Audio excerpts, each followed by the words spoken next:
தாய் தமிழ் உறவுகளுக்கு வணக்கம். நாம் காண்பது மதுரை சென்ட் மேரிஸ் சர்ச் அருகில் உள்ள செபஸ்தியார்புரத்தில் சிந்தாமணி ரோட்டில் உள்ள செபஸ்தியார் சிற்றாலயம். இந்த பகுதி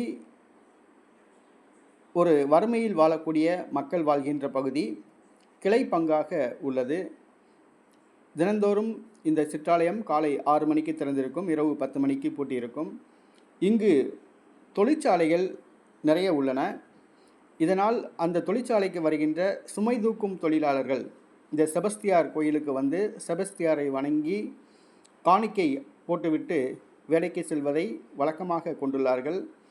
அவர்கள் பிற மதத்தை சார்ந்தவர்களாக இருந்தாலும் விசுவாசத்துடன் ஜெபித்துவிட்டு செல்கின்றார்கள். இந்த பகுதி மக்கள் தினந்தோறும் இந்த ஆலயத்துக்கு வந்து ஜெபிக்கிறார்கள். செபஸ்தியார் கொள்ளை நோயிலிருந்து காப்பவர். கால்ரா, கொரோனா போன்ற கொள்ளை நோயிலிருந்து காப்பவர். செபஸ்தியாரிடம் மன்றாடுவோம். கொள்ளை நோய்களிலிருந்து நம்முடைய உயிரை பாதுகாத்து கொள்வோம்.